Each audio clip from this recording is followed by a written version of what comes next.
Hey everyone, I'm your author June. Before we get started, I really would appreciate it if everyone could hit the subscribe button. It helps me grow the channel, and I would love for all of you to come on this journey with me, as a family. Now, let's get into the story. Let me know if you enjoy. Dusty Rivers arrived in Marigold Falls beneath a sky stained a violent purple. The air, thick with the resinous scent of pine, anticipating a downpour, did little to soothe the grit coating his molars or the weariness deep in his bones. He craved no sanctuary, only provisions. A sound mount, more ammunition, perhaps a swallow of whiskey to cut the trail dust. Marigold Falls, cupped in a gentle valley, resembled countless other hamlets clinging to the wilderness's ragged edge. A sole mercantile, a smithy's forge, a church steeple listing like a drunkard, and homes scattered haphazardly as if flung from a gambler's hand. Then, the Caldwell Inn. Situated at the town's periphery, the two-story building might once have boasted a vibrant facade. Now, the paint flaked like the remnants of a bad sunburn, and the veranda sagged beneath the burden of time and neglect. A weather-beaten sign, barely legible, declared its identity. Not much to look at, but shelter nonetheless. And shelter was paramount. Dismounting, the saddle leather emitted a sharp groan. He secured his horse to the hitching rail, the wood rough and splintered. Ascending the porch, a plank surrendered with a cracking report, showering the air with wood shards. A muttered curse escaped his lips. Within, the air was heavy, dusted with age, and a subtle, almost ghostly sweetness, like potpourri long forgotten. A woman stood at a time-worn counter, brown knit in concentration over a ledger. Her gaze remained fixed as he entered. He leaned against the counter, the cool wood a balm against his forearm, allowing the silence to thicken. Finally, with a sigh, she looked up. Her eyes, the color of slate after a storm, were fringed with dark lashes and traced with the map of sleeplessness. A profound fatigue resided there, mirroring something within him. "Can I help you?" Her voice, though gentle, possessed a core of steel. "Looking for a room," Dusty replied, his voice raspy. "Just for the night." A nod, her gaze taking inventory with quiet intensity. "Rooms are available, $1 a night, breakfast included." She slid a registration book across the counter, its pages tattered and stained by spilled ink. "Name?" "Rivers. Dusty Rivers." He signed, the ink feathering slightly on the coarse paper. "I'm Nora Caldwell," she offered, a hesitant smile gracing her lips. "I own the inn." From behind her, she selected a key from a rack of numbered hooks. "Room 3, upstairs, last door on the right." The key felt cold against his skin. "Thanks." He turned, then paused. "This place could use some mending." Nora's smile wavered. "Tell me something new," she replied, but hint of bitterness lacing her tone. He offered no response, simply nodded and headed towards the stairs. Each ascent brought an ominous creak, a lament from the aging structure. Room 3 was spare. A meager bed, a wobbly chair, and a chipped wash basin constituted the furnishings. The window revealed a view of a weed-choked yard and a crumbling shed. Simple, but private. He deposited his saddlebags and descended. He needed supplies and a place for his horse. Nearing the bottom, voices drifted from the small dining room. He hesitated, reluctant to eavesdrop, but the words carried easily in the stillness. "Poor Nora." A woman's voice dripped with pity, laced with censure. "She works tirelessly, but that inn is crumbling around her." "It's more than the inn," Another voice, sharper, added, "It's her reputation. That scandal with her late husband, it undid her." Dusty frowned, disliking the undercurrent. He stepped into the room. Two women sat huddled at a table by the window, their heads close in conspiratorial whispers. They startled at his entrance, faces reddening. One, stout with a round face, wore a bonnet perched atop her head at a precarious angle. The other, thin and nervous, possessed darting eyes. "Oh," the round-faced woman stammered, flustered. "We didn't see you." "Just passing through," Dusty stated, voice even. "Didn't mean to interrupt." "We were just catching up on local happenings," the thin woman offered, her voice strained. "Local happenings, huh?" Dusty's gaze fixed on the round-faced woman. "Sounds more like idle talk." The round-faced woman, Martha Jenkins, if a sign outside the general store served memory correctly, bristled. "Well, everyone is concerned about Nora's well-being. She's endured so much. Perhaps she'd benefit more from helping hands than wagging tongues," Dusty said, his tone hardening. He exited the room, leaving the pair speechless. He found Nora behind the counter, engrossed in the ledger. He cleared his throat. "I'm heading out for supplies," he stated. "Be back later." Nora looked up, her eyes probing. Did you overhear them?" she asked, her voice barely audible. "Hear what?" Dusty parried, feigning ignorance. "Never mind," she said, returning to her work. "It's irrelevant." But it was not. He saw it in the slump of her shoulders, the tremor in her hand as she held the pen. He felt a surge of protectiveness, a need to offer solace, but words failed him. Actions were his forte. "I'll return later," he said, stepping into the encroaching dusk. The general store buzzed with activity, a blend of sawdust, kerosene, and cured meat filling the air. Dusty gathered his needs with practiced efficiency, movements deliberate and economical. Paying for his goods, the storekeeper, a robust man sporting a handlebar mustache, gave him a knowing glance. "Staying at the Caldwell Inn, are you?" he inquired, his voice hushed. Dusty nodded, jaw clenched. "Is there any objection to that?" "No objection," the storekeeper said, raising his hands in mock defense. "Dusty exercise caution. That place has a habit of drawing folks in." Dusty paid and left, the storekeeper's words echoing. Drawing folks in. He understood precisely. Marigold Falls was not merely a place, it was a snare. A snare baited with quiet desperation and the fragile yearning for a better existence.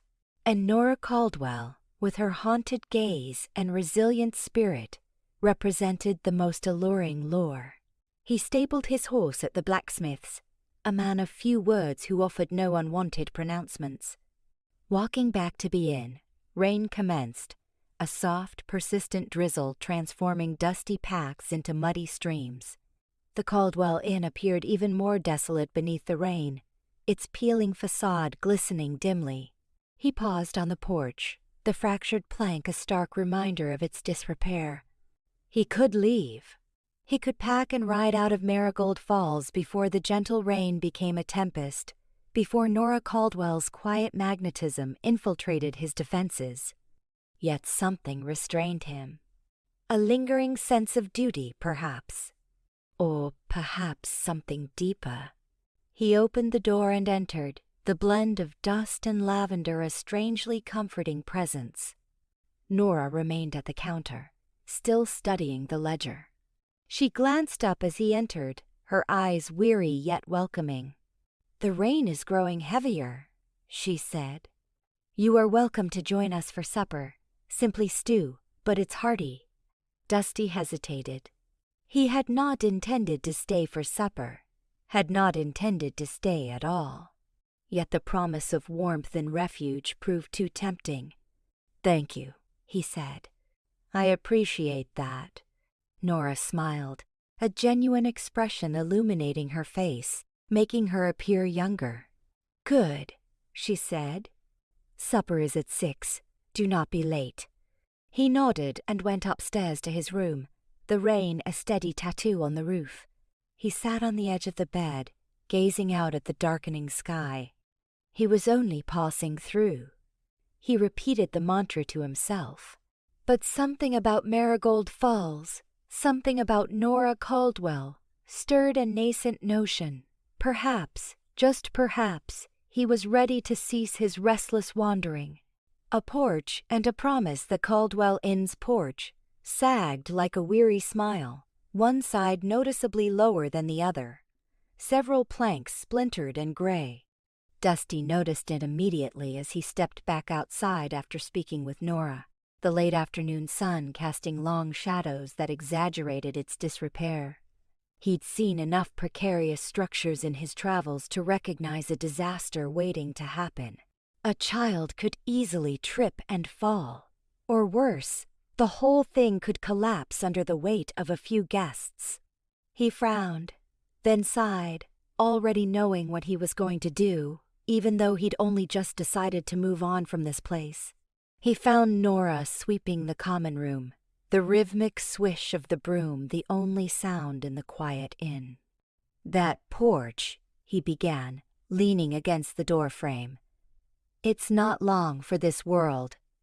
Nora stopped sweeping, leaning on the broom handle, her face etched with a familiar weariness. Tell me something I don't know, Mr. Rivers. Dusty, he corrected gently. And it's fixable. But you'd need someone who knows what they're doing. She raised a skeptical eyebrow. And I suppose you're that someone? I've swung a hammer before, he said with a shrug, pushing away from the doorframe. And I've seen a few things fall apart and put back together again. I could probably shore it up, make it safe for a while. Nora didn't answer immediately. She studied him, her blue eyes narrowed, as if trying to decipher his motives. Suspicion, born of experience, clouded her gaze. Why would you do that? You said you were just passing through. I was, Dusty admitted, meeting her gaze steadily. But I don't like seeing things broken, especially when someone could get hurt. Besides, he added, a hint of a smile playing on his lips, it's a fine afternoon for some honest work. The silence stretched, punctuated only by the distant caw of a crow. Finally, Nora seemed to relent, the tension easing from her shoulders. I can't pay you much, she said quietly. I'm barely making ends meet as it, quote, is. Food and a place to sleep is payment enough, Dusty replied easily. Maybe a little conversation to break up the monotony. Nora nodded slowly. All right, Dusty. All right. There's some lumber stacked behind the barn, and tools in the shed. I suppose I could use the help. An hour later, the setting sun painted the sky in hues of orange and purple as Dusty surveyed the porch. He'd already removed the most rotten planks, revealing the extent of the damage. Nora stood beside him, handing him tools as needed, her movements economical and efficient. They worked in comfortable silence, the rhythmic thud of the hammer and the rasp of the saw filling the air. You know your way around tools, Dusty observed, as Nora passed him a level. My father was a carpenter, she explained, a hint of pride in her voice.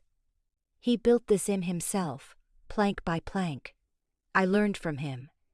Dusty nodded, carefully setting the level on a newly placed beam. It's a solid building, good bones, just needs a little tending to. Nora's gaze drifted to the mountains in the distance. Like everything else around here, her voice was barely a whisper, laced with a sadness that tugged at Dusty's heart. He straightened up, wiping sweat from his brow with the back of his hand. Everything can be fixed, Nora. Just takes time and effort. She looked at him then, her blue eyes searching his, as if looking for confirmation of his words. Do you really believe that? Dusty hesitated, considering his answer. He'd seen too much in his life to offer empty platitudes. I believe it's worth trying, he said finally, and I believe some things are worth fighting for. They returned to their work, the conversation hanging in the air between them. As Dusty hammered a nail into place, Nora began gathering the discarded scraps of wood. Where are you from, Dusty? She asked, her voice casual. Nowhere in particular, he replied, driving the nail home with a final, decisive blow. Everywhere and nowhere. I've been moving around for a long time. Running from something? He paused, considering her question. It was a fair one. Maybe, or maybe just searching for something. I'm not sure anymore. Nora nodded, as if she understood. It's hard to outrun the past, she said quietly. It has a way of catching up to you. I know that all too well. They worked until the last sliver of sun dipped below the horizon, casting me in deep shadow. The porch was far from finished, but a section of it was now solid and secure, a testament to their shared effort. Nora stretched, her muscles protesting from the unaccustomed labor. Thank you, Dusty, she said, her voice sincere. I appreciate it. More than you know. More than you know. You're welcome, he said, meeting her gaze. We'll finish it tomorrow. As they walked towards the inn, a cool evening breeze rustled through the trees, carrying the scent of pine and damp earth. Nora, Dusty began, then hesitated. He wasn't sure how to phrase what he wanted to say. About what you said, about the past, you don't have to tell me anything you don't want to. But if you ever need someone to talk to, Nora stopped walking, turning to face him in the dim light. Her expression was unreadable. I'm not sure I'm ready to talk about it, Dusty. Not yet. Not yet. That's all right, he said softly. Just know that I'm here. She offered him a small, tentative smile. I will. And Dusty? Yes? Thank you for staying. He didn't reply, simply nodded, a strange warmth spreading through his chest. He didn't know what tomorrow would bring, or how long he would stay in Marigold Falls. But in that moment, standing on the partially repaired porch of the Caldwell Inn, under the vast, star-studded sky, he knew that he had made a promise, not just to Nora, but to himself. A promise to stay, to help, and to finally face whatever it was he had been running from for so long.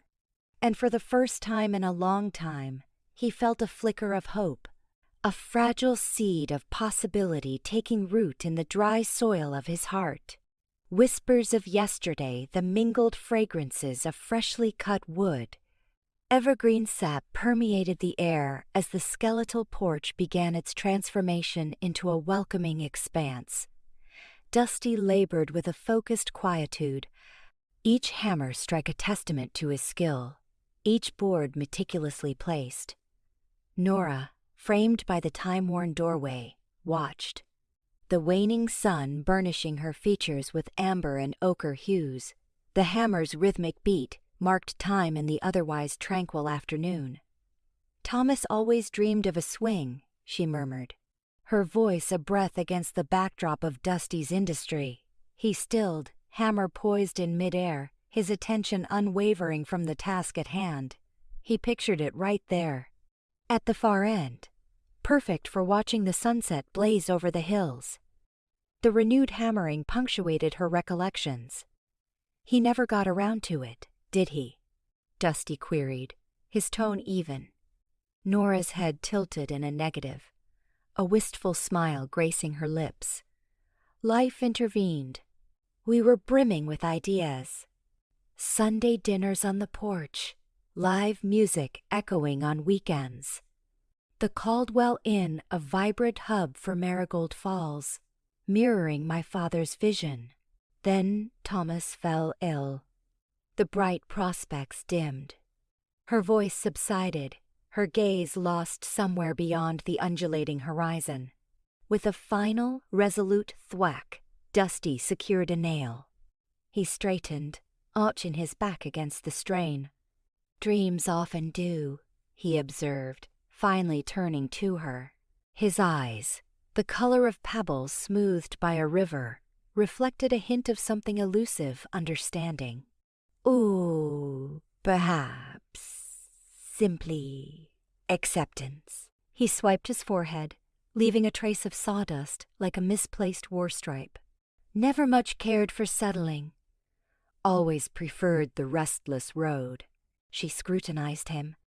A certain world-weariness clung to him, a detached air suggesting a life lived on the periphery. "What are you out running, Dusty Rivers?" she ventured, the question suspended like drifting pollen. A dry, mirthless chuckle escaped him. "Chasing, more like. Always pursuing the horizon's beckoning promise." Staying put never felt quite right.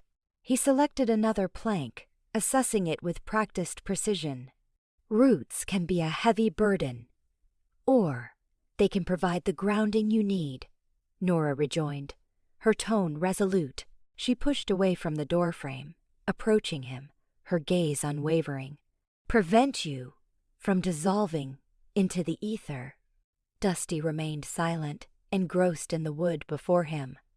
His saw sliced through the grain with fluid, assured motions. Unspoken sentiments charged the air, heavy with the weight of their respective pasts. Across the street, Martha Jenkins observed the scene, her eyes narrowed with avid curiosity. She tightened her grip on her laundry basket, murmuring to her neighbor, whose head bobbed in eager agreement. Gossip was a valuable commodity in Marigold Falls, and Dusty Rivers and Nora Caldwell were quickly becoming its most sought-after currency. As twilight descended, painting the sky in fiery strokes of coral and violet, Nora relaxed on the newly mended porch, a glass of lemonade in hand. Dusty was inside, tidying up. The air held a cool caress, perfumed with honeysuckle and the scent of damp soil. Dusty emerged from the inn, wiping his hands on a cloth. In the fading light, his features appeared softer, less defined. "Nearly done for today," he announced, his voice gentler now. Nora indicated the vacant spot beside her on the porch. "Join me. Tell me about this road you hold so dear." He paused, then took a seat, leaving a slight space between them. He leaned back against the railing, his gaze fixed on the encroaching darkness. "Not much to tell. Towns bleed into one another. One job morphs into the next. Faces appear, then fade. That's the long and short of it." "No family?" Nora inquired softly. Dusty shook his head. "Just me. Always has been the case." Nora's brow furrowed, a wave of empathy washing over her for this solitary soul. "That must be a lonely existence." He shrugged. "It's uncomplicated. No obligations, no disappointments to cause. Or no one to share your triumphs and sorrows with," Nora appended, her voice barely audible. Dusty turned to face her, his eyes probing hers in the dimness. He glimpsed the sorrow etched there, a loneliness mirroring his own. "Some people are just not built for companionship," he murmured, his voice low and husky. "Some are better off navigating life solo." "Do you truly believe that?" Nora pressed, her voice laced with challenge. He hesitated, his gaze drifting back to the horizon. "I used to," he confessed at last. "I'm not so certain anymore." Silence stretched between them, punctuated only by the chorus of crickets. Nora sipped her lemonade, the citrusy tang a welcome distraction. "Thomas used to spin yarns," she said, breaking the stillness. "He possessed a gift for storytelling, transforming mundane occurrences into grand epics. He always yearned to put them to paper, to become a celebrated author. But he never had the opportunity." Dusty listened, his expression inscrutable. He was a man of few words, more at ease with physical labor than with verbal exchanges. Yet something about Nora, something in the timbre of her voice, the depths of her eyes, beckoned him, compelling him to listen. He loved this haven, Nora continued, her voice tinged with poignant nostalgia. He loved the inn, he loved Marigold Falls, he loved its inhabitants. He desired to forge a life here, a lasting legacy. And I let him down. "You didn't fail him, Nora," Dusty countered, his voice firm and resolute. "Life just unfolded as it did. It rarely adheres to a preordained script." Nora regarded him, taken aback by his words. They were simple, yet they carried the weight of profound truth. "Thank you, Dusty," she expressed, her voice filled with quiet gratitude. He nodded, his gaze softening ever so slightly. "You keep saying my name like that, Nora. Folks are gonna start getting ideas." He offered a wry smile. "And you know Martha Jenkins will be the first to spread the rumors." Nora laughed, a spontaneous, heartfelt sound that dispelled some of the shadows clinging to her spirit. "Let them chatter," she retorted, her eyes sparkling with newfound mirth. "It will give them something to occupy their time." As the night deepened, the porch seemed to constrict, drawing them closer. The echoes of the past receded, replaced by the subtle promise of the dawning day. For the first time in what felt like an eternity, Nora Caldwell experienced a flicker of nascent hope. And Dusty Rivers, the perpetual drifter, began to contemplate the possibility that he might have stumbled upon a reason to drop anchor. Shadows on the horizon, the dust swirled as he rode in, a dark plume against the faded gold of the late afternoon sun. Silas Blackwood, the name, unspoken, seemed to hang in the air like the threat of a storm. He rode a black stallion, its coat gleaming like polished obsidian, and the man himself was a study in contrasts. A tailored black suit amidst the rough-spun denim and sun-faded calico of Marigold Falls. His hat brim shadowed his face, but the glint in his eyes was unmistakable, cold, sharp, and predatory. He dismounted in prod. Front of the Golden Nugget Saloon. The only sounds the jingle of his spurs and the nervous shuffle of boots on the wooden porch as locals gave him a wide berth. He moved with a deliberate slowness, each gesture imbued with an unspoken power. Inside, the saloon was momentarily silenced. The piano player's fingers stilled on the keys, the clatter of glasses ceased, and every eye turned towards the doorway. Silas Blackwood surveyed the room, a ghost of a smile playing on his lips.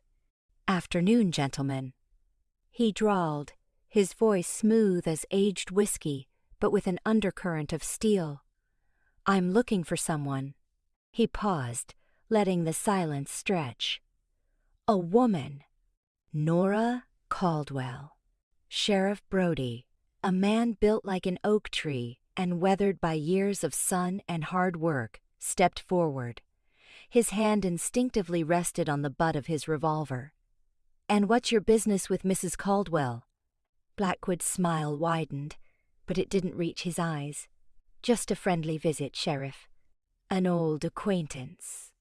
"I understand she runs the Caldwell Inn."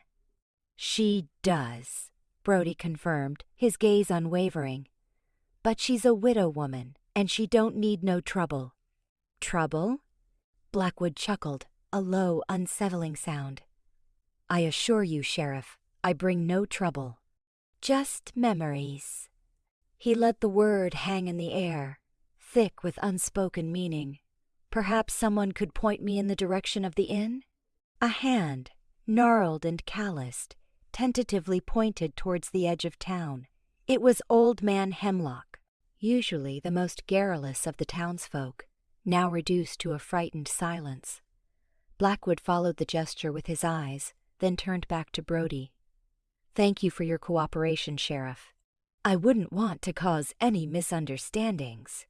He touched the brim of his hat in a mock salute and turned to leave. As he remounted his stallion, Martha Jenkins, her face a mask of worry, bustled out of the general store. She watched Blackwood ride away, her gaze following him until he disappeared beyond the last row of houses. She then hurried across the street to the saloon, her voice a hushed whisper as she spoke to Brody. "Sheriff, you saw his face. That ain't no friendly visit. That's a wolf sniffing around the hen house." Brody sighed, running a hand through his thinning hair. "I know it, Martha. I know it. There's something about that man that sets my teeth on edge. But unless he breaks the law, there's not much I can do." "But Nora," Martha pressed, her voice laced with anxiety. "She's been through so much already. That poor woman doesn't deserve this." Brody nodded grimly. "I'll keep an eye on things, Martha. You can be sure of that. And tell everyone to do the same. If Blackwood so much as spits on the sidewalk, I want to know about it." Meanwhile, at the Caldwell Inn, Nora was scrubbing the porch steps, the familiar rhythm a small comfort in the face of her mounting anxieties. Dusty was nowhere to be seen, likely wandered off to explore the surrounding hills. She found herself thinking about their conversation the previous day, about his talk of restlessness, and her own long-buried dreams. A small seed of hope had taken root in her heart, but now, with the arrival of this dark stranger, that hope felt fragile and vulnerable. She straightened her back, wiping her brow with the back of her hand. She had faced hardship before, and she would face it again. She was a Caldwell, and Caldwells were known for their resilience. But even as she told herself this, a shiver ran down her spine. There was something about the way that man had looked at her, a possessive gleam that spoke of a past she had desperately tried to bury. The sound of approaching hooves broke through her thoughts. She looked up, her heart pounding in her chest. It was him, Silas Blackwood. He reined in his stallion in front of the inn, his eyes fixed on her. "Nora," he said, his voice a low caress. "It's been a long time." Nora stood frozen, the scrubbing brush clattering to the porch. The blood drained from her face, leaving her pale and trembling. "Silas," she whispered, the name a bitter taste on her tongue. He dismounted, his movements slow and deliberate, like a cat stalking its prey. He advanced towards her, his shadow falling across the porch. "I see you're still running this establishment. A little worse for wear, wouldn't you say?" His gaze swept over the peeling paint and sagging roof. Nora found her voice, though it was barely a whisper. "What do you want, Silas?" He stopped a few feet away, his eyes boring into hers. "What I've always wanted, Nora. What's rightfully mine." Nora's breath caught in her throat. She knew what he meant. The Caldwell Inn, her inheritance, the only thing she had left of her father. "This is my home, Silas," she said, her voice gaining strength. "You have no claim here." He laughed, a harsh, grating sound. "Don't be naive, Nora. You know I always get what I want. And I want this inn. And you." Nora stood her ground, her eyes flashing with defiance. "You'll never get it, Silas." "I won't Let you. His smile vanished, replaced by a cold, hard stare. We'll see about that, Nora. We'll see. He turned and remounted his stallion, his eyes lingering on her for a moment longer before he rode away, leaving Nora standing alone on the porch, the shadows lengthening around her, the sense of dread heavier than ever. The peace she had begun to find, the tentative hope that had blossomed in her heart, threatened to be swallowed whole by the darkness he brought with him. Debts and demands, the artificial tang of pine, typically a solace, failed to soothe Nora's churning stomach as she pasted on a smile for a departing guest. The Caldwell Inn's entrance chime, once a beacon of welcome, now felt like a herald of doom. Silas Blackwood occupied the doorway, his looming silhouette casting a sinister pall across the time-worn floorboards. The afternoon sun snagged on the dust swirling around him, painting a diabolical aura. Time hadn't softened him. If anything, the years had etched deeper grooves of malice around his gaze. "Nora," he purred, the syllable a claiming brand. "It has been a long time." Her vocal cords constricted. "Silas, what brings you here?" He advanced into the inn, his boots striking dull thuds against the aged wood, each impact a blow against her fragile equilibrium. He trailed a gloved finger along the polished reception counter, leaving a slight blemish cracked on its sheen. "Just passing through," he rumbled, his voice a low thrum that resonated through the very bones of the structure, "and thought I'd offer my condolences to a bereft widow." Nora tensed, every muscle protesting. "I appreciate the sentiment, but I'm rather occupied." She swept a hand toward a pile of untouched linens, a feeble attempt at projecting composure. A dry, mirthless sound escaped Silas's throat. "Occupied managing this establishment? I always admired your resilience, Nora." He paused, letting the silence stretch taut. "Perhaps you're forgetting something, however." A cold premonition clenched her insides. The years spent burying the past felt like grains of sand slipping from her grasp. "I haven't the faintest idea what you mean," she whispered, her voice nearly imperceptible. He lowered his head, the odor of leather and metallic tang clinging to him like a shroud. "Oh, I believe you do. Your late husband, may he rest, wasn't exactly a pillar of fiscal responsibility." Silas's eyes sharpened, a raptor's gaze. "He had an outstanding debt to me, Nora. A debt that, regrettably, fell to you upon his untimely exit." Numbness crept through her. She gripped the desk edge, knuckles bone white. "That's untrue. Thomas never spoke of any such thing." "Ah, but Thomas guarded his secrets closely, didn't he?" Silas's smile was a surgically precise cut. "A gambling man, a risk-taker beyond his means. He borrowed from me, Nora, to cover those indulgences. A considerable sum, secured against, shall we say, the future viability of this lovely inn." The room tilted on its axis. The inn. He coveted the inn. It was all that remained of Thomas. Of their life together, however flawed. She had invested everything in restoring it after his passing, transforming it into a sanctuary. Now Silas threatened to shatter it. "How much?" she rasped, her voice strained. Silas straightened, predatory gleam alight in his eyes. $20,000. A gasp escaped her lips. An impossible sum. More than a year's earnings, beyond anything she could readily access. I don't possess that kind of money."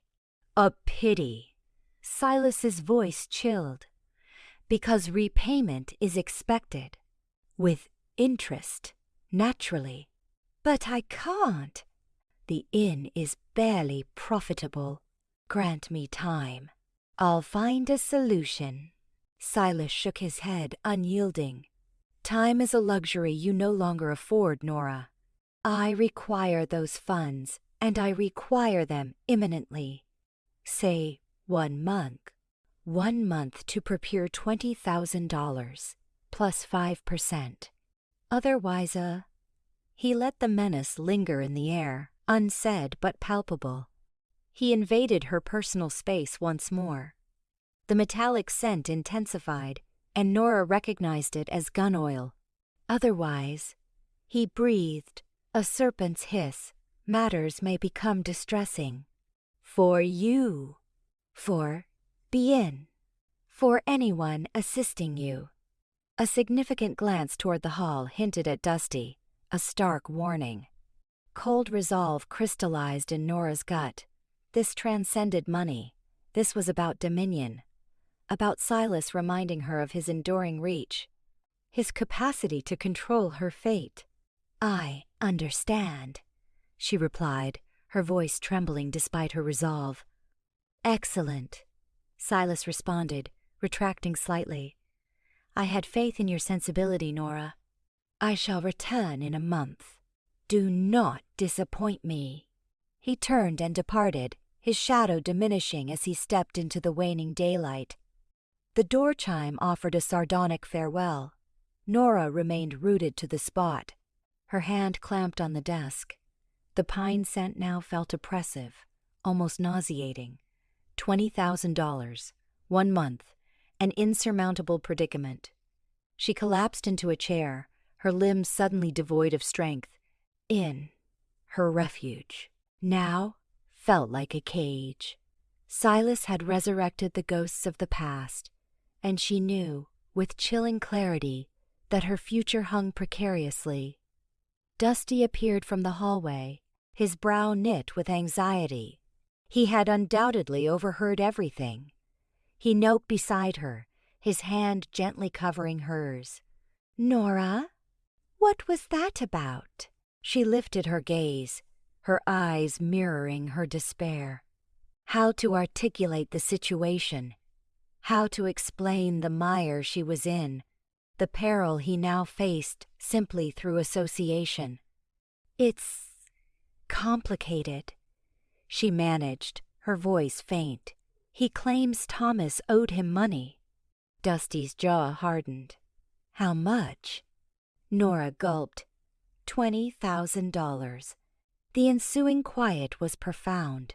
Dusty's eyes, usually warm, now held a blend of concern and a something else. Something undeniably like a protective urge. We'll find a way through this, he declared, his voice resolute. We'll figure it out.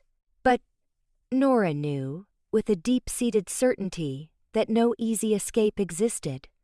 Silas Blackwood had come to collect, and he wouldn't relent until his demands were satisfied, and Nora suspected that his true desire was far from financial. A line in the sand from the dim recess of the saloon. Dusty watched the amber liquor in his glass mirror, the storm brewing inside him. He hadn't intended to eavesdrop, yet Silas Blackwood's voice, like gravel grinding on granite, carried with deliberate cruelty. Nora, usually a picture of composure, stood stark, her face a canvas of stark dread. Blackwood's close proximity felt like a violation, a predatory gleam in his gaze that twisted Dusty's insides. He recognized the type. Men who thrived on fear, who seized what they desired without compunction. The sum, $20,000, landed like a punch to the gut.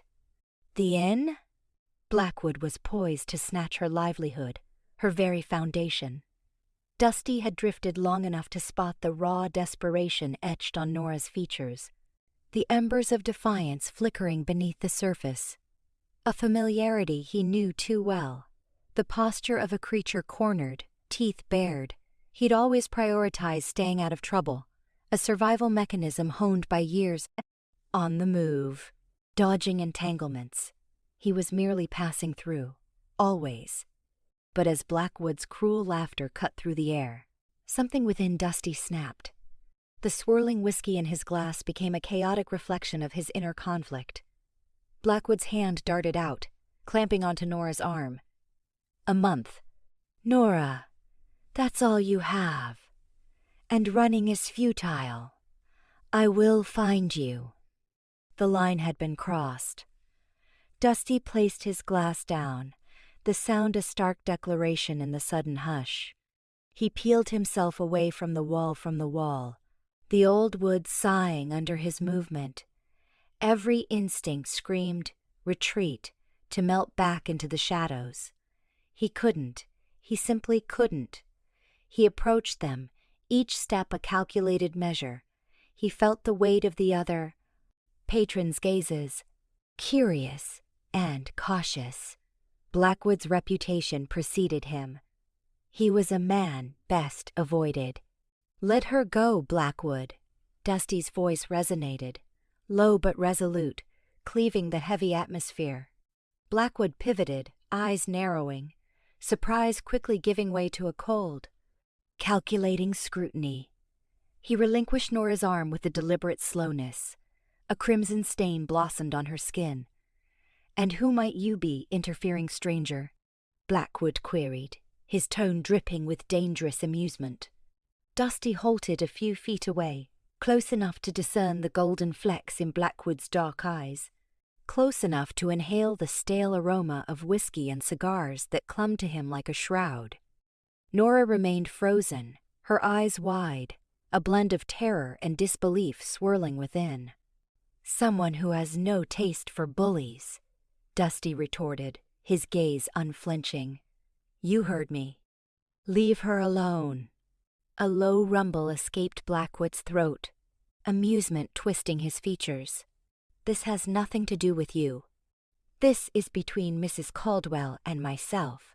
A little business matter." "I'm making it my business," Dusty countered, his hand drifting near the grip of his revolver. A subtle warning flared. He sought no conflict, but he wouldn't yield. Not this time. "You're playing a dangerous game," Blackwood warned, his voice hardening to steel. "A grave miscalculation. You have no idea who you are dealing with." "I see a man exploiting a vulnerable woman," Dusty stated, his tone devoid of inflection. "That's all the information I require." The tension in the saloon grew thick as tar, almost a tangible presence. The other occupants had fallen mute, observing the unfolding drama with a mixture of morbid fascination and dread. The air crackled with unspoken threats, the ever-present potential for violence. Blackwood's gaze intensified, drilling into Dusty. "You fancy yourself a hero?" "I'm simply requesting that you leave," Dusty responded, his tone measured, reasonable. "Walk away, Blackwood. Find an easier target." "This inna it's owed to me," Blackwood insisted, possessiveness lacing his words. "Her husband, he struck a bargain." "Her husband is dead," Dusty countered sharply. "Any agreement he made perished with him. Now get out." Blackwood's jaw clenched. He advanced a step, his eyes blazing with fury. "You will come to regret this." Dusty remained unmoved. He met Blackwood's glare head-on, his own eyes like chips of flint. He was a drifter, a rover, a man who lived by his wits and his six-shooter. He'd witnessed his share of brutality, and he wouldn't hesitate to unleash it if the situation demanded it. He drew a boundary in the dust. "Enough." Nora's voice, surprisingly steady, cleaved through the suffocating tension. She moved forward, positioning herself between Dusty and Blackwood. "Silas, please just leave. We can discuss this at another time." Blackwood regarded Nora, his expression a closed book. Then he flicked his gaze back to Dusty. A flicker of something unreadable, was it respect? Momentarily apparent. "Very well, Nora," he conceded, his voice softer now, almost rational. "We'll talk, but don't imagine this is settled, not by any stretch." He turned and strode towards the exit, his boots echoing across the worn planks. He paused at the doorway, casting one last, lingering look back at Dusty, a silent promise of vengeance etched into his features. Then he vanished, swallowed by the night.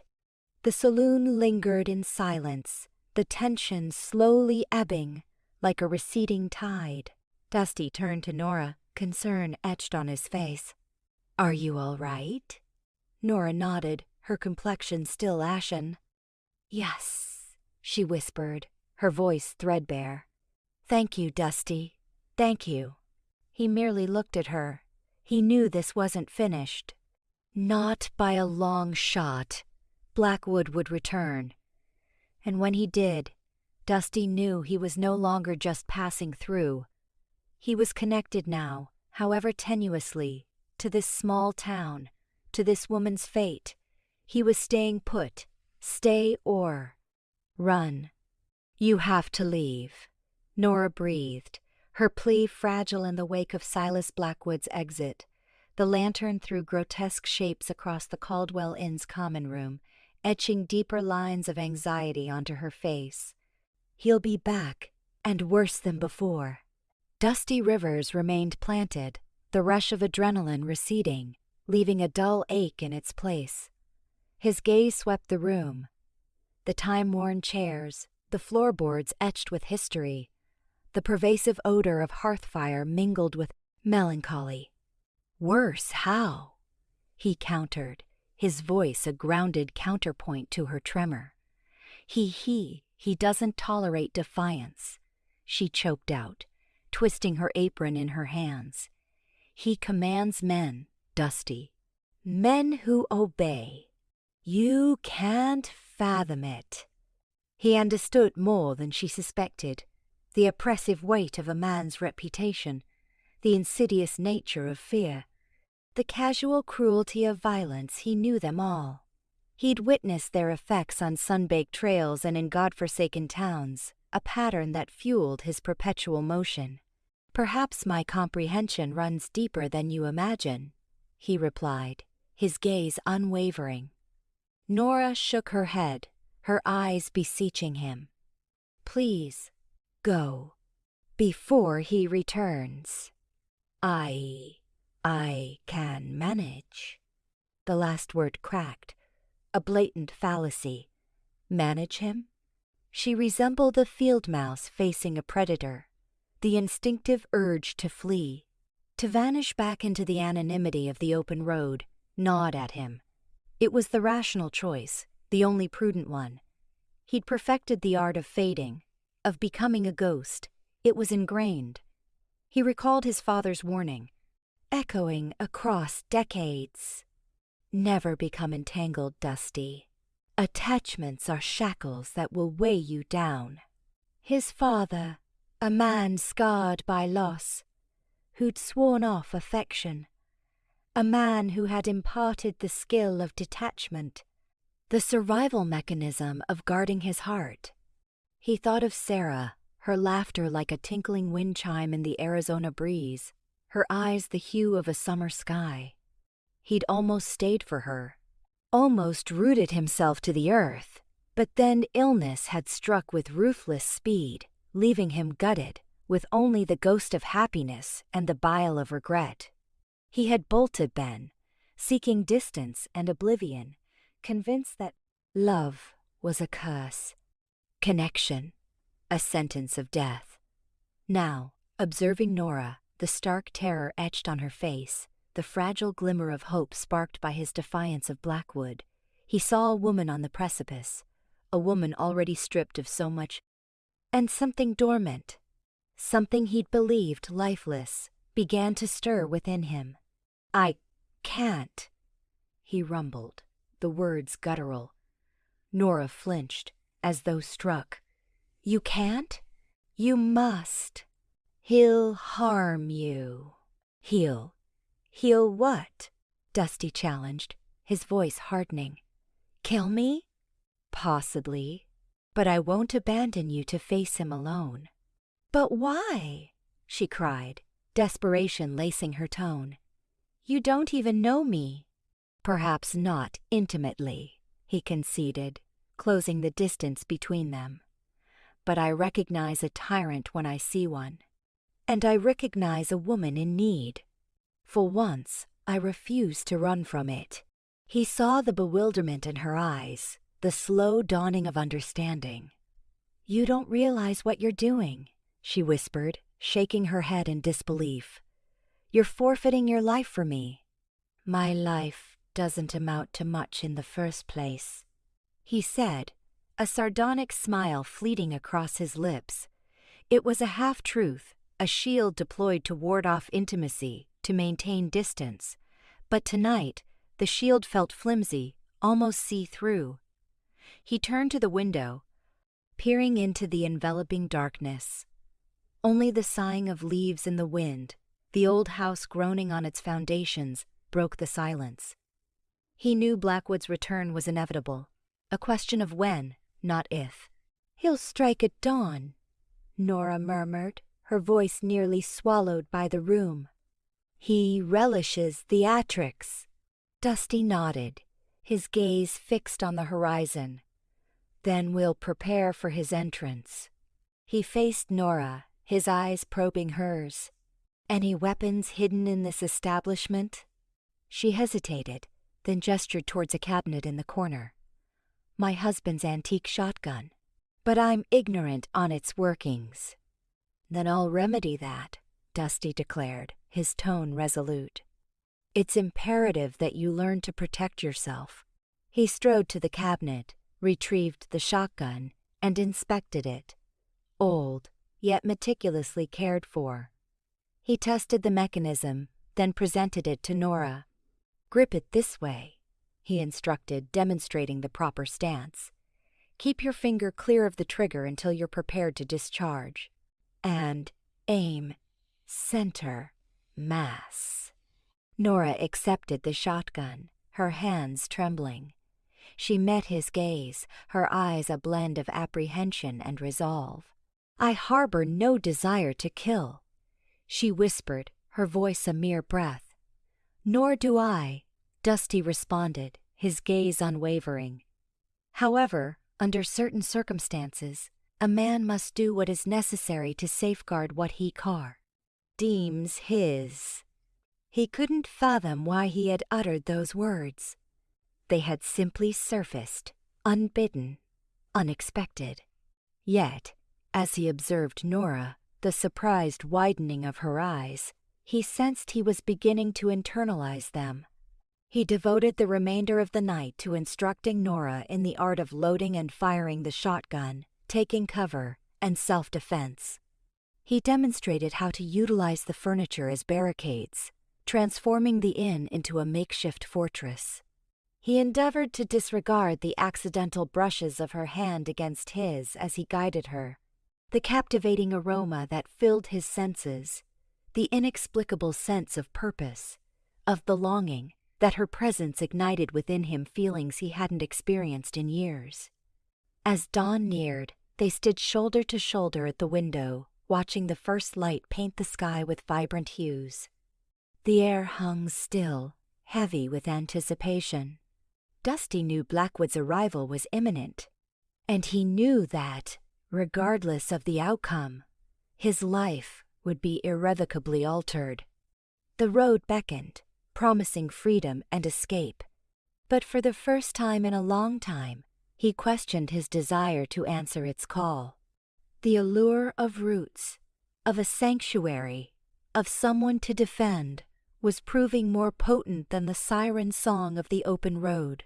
He finally grasped that perhaps true freedom wasn't about flight, but about staking your claim. Blackwood's retribution, the sunrise, usually a welcome blaze of gold and ochre across the plains, felt like a cruel taunt, highlighting the extent of the ruin. It was Jebediah, the grizzled stable hand, who first encountered it. He'd gone to fetch water for the horses, only to find the well rope sheared clean, the bucket in jagged pieces, and the water defiled. He expectorated a stream of dark tobacco juice, the stain a grim echo of the contamination below. "Nora!" he roared, his voice like sandpaper after years of hard living and harsh liquor. "Nora, get out here. Something's amiss with the well." Dusty, already stirring after a fitful night, heard the commotion. He saw Nora emerge from the inn, her brow furrowed with concern, a shawl hastily drawn around her. A smattering of remaining guests, itinerant salesmen, and a downcast preacher peered from the doorway, sensing the disquiet. "What is it, Jebediah?" Nora's voice was strained. Jebediah gestured with a calloused hand at the well. "Someone's gone and fouled it, Nora. Poisoned the water. Can't use a blessed drop." Nora hurried forward, peering into the black maw of the well. A cloying, metallic stench assaulted her. She gasped, her hand instinctively covering her mouth. "Sweet heavens!" she breathed, her face losing all color. Dusty, instincts flaring, knelt beside her, testing the air. No explanation was needed.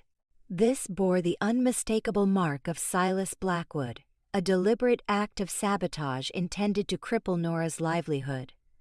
The ramifications were immediate and stark.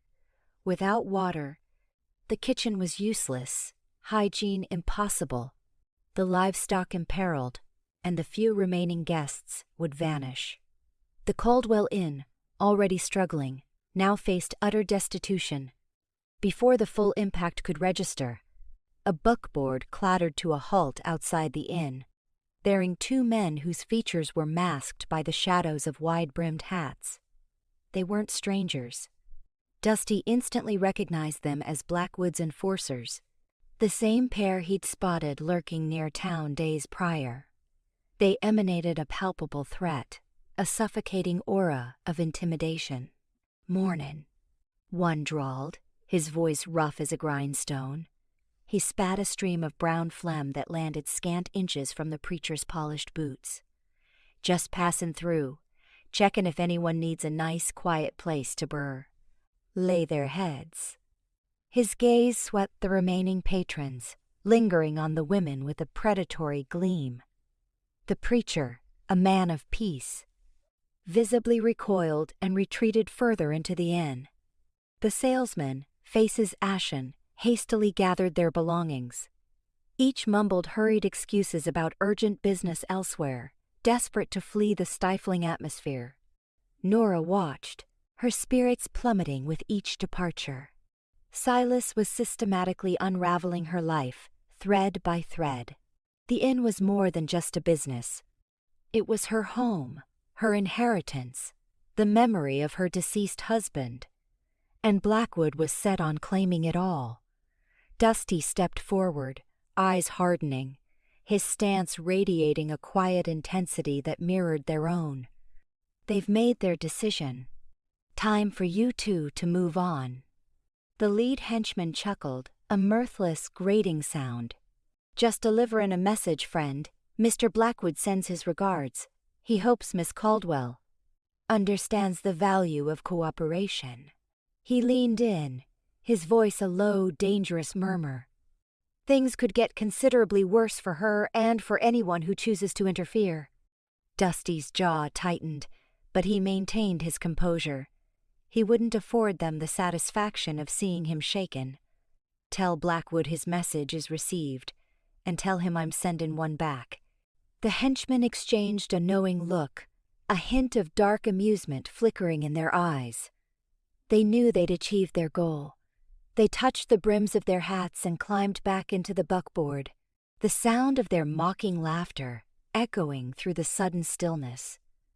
As the dust settled, Nora stood motionless, her gaze locked on the receding buckboard. All color had fled her face, leaving her looking vulnerable and broken. The burden of her past, the looming menace of Blackwood, weighed upon her, threatening to crush her. Dusty turned to her, his expression softening with concern. He saw the despair clouding her eyes, the fear threatening to drown her. "Nora," he said softly, reaching for her hand. Her fingers were icy, trembling faintly. "We're not finished yet." She looked up at him, her eyes reflecting a mix of terror and a nascent flicker of resilience. "What are we going to do, Dusty?" "He's going to destroy me. He always does." He squeezed her hand, his grip offering reassurance. "We're going to fight back, Nora. We're going to show Silas Blackwood he can't walk all over us. We'll haul water from the northern stream for now. It's a temporary measure, but it'll suffice.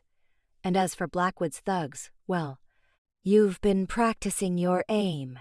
He surveyed the deserted yard, the shuttered windows of the rooms, the ruined well, and the desolate cast of Nora's face. He knew the road ahead would be arduous, but something within him had crystallized. The detached observer was gone, replaced by a fierce resolve to safeguard this woman, this place, from the encroaching darkness. He was no longer simply a traveler. He was rooted here, ready to make a stand for Nora. And perhaps, just perhaps, for himself. That night, beneath a canopy of cold, distant stars, Dusty sat on the porch, his rifle across his knees. The silence was punctuated only by the cadence of crickets and the mournful cry of a distant coyote. He knew Blackwood wouldn't be satisfied with a poisoned well and veiled threats. He would continue to press, to probe, until he shattered Nora completely. But Dusty was prepared. He would be her bulwark, her defender. He'd spent years running from his history, shunning attachments, but now, standing sentinel over the Caldwell Inn, he understood he was running towards something, a purpose, a connection, a reason to finally cease his flight. Standing together, the sun, a molten coin in the sky, lengthened shadows across Marigold Falls, gilding the main thoroughfare in shades of ochre and umber. An oppressive stillness, heavier than the morning fog, blanketed the settlement. Then the whispers began, clandestine mutterings, sidelong glances, evolving quickly into outright pronouncements, unfurling through the populace like tumbleweeds in a high wind. The tainted water source at the Caldwell Inn acted as the catalyst. Silas Blackwood, the match that lit it. Dusty discovered Nora on the porch swing, fixated on the barren well. Her complexion was ashen, yet her jawline was resolute. "They're already branding me a jinx," she breathed, her voice fragile. "Claiming Blackwood's brought a blight on us all." Dusty hunkered down beside her, his fingers tracing the aged grain of the swing. "People will gab. Always have. Always will. What matters is their actions." He rose, stretching his limbs. "And just now, I wager they're developing quite a thirst." His prediction proved accurate. Before the day reached its zenith, a small delegation had assembled near the drought-stricken well. Jebediah Smith, the burly blacksmith, stood among them, his considerable presence communicating both worry and shyness. "Nora," he stammered, scuffing his boot against the parched earth. "We heard about the lack of water. A few of us know our way around wells. We'd be willing to take a gander. On the house, naturally." Nora's expression softened perceptibly. "Jebediah, that's awfully decent of you." Soon, the support grew. Mrs. Henderson, the town's baker, volunteered to supply sustenance for the inn while Nora recovered. Even Old Man Hemlock, the village curmudgeon, grumbled something about needing a respectable brew of coffee and offered to help transport H2O from the creek. The younger set, normally warned away from the Caldwell Inn due to the incessant rumor mill, peered from RA. Behind picket fences, their youthful eyes wide with concern and a peculiar sympathy. The commotion drew the attention of Sheriff Brody. He moseyed over, his world-weary face a roadmap of hard-won battles. "Nora, Dusty," he greeted with a doff of his hat. "This situation is messy. Blackwood's got half the county petrified. He's been poking around about the water rights, telling people he was going to buy you out, by hook or by crook." Dusty's gaze sharpened to a point. "He poisoned the well, Sheriff. It's an open secret." Brody emitted a weary sigh, raking a hand through his thinning thatch of hair. "I see how it looks, Dusty. But proving it is another matter. Blackwood's got legal eagles thicker than molasses in January, and the townsfolk are hesitant to speak out against him." I cautioned Silas. He said he was only a businessman, protecting his investments, intending to fairly purchase the Caldwell Inn from Nora. "Fairly?" Nora echoed, her tone scaling an octave. "He's trying to bankrupt me. Steal everything I've built."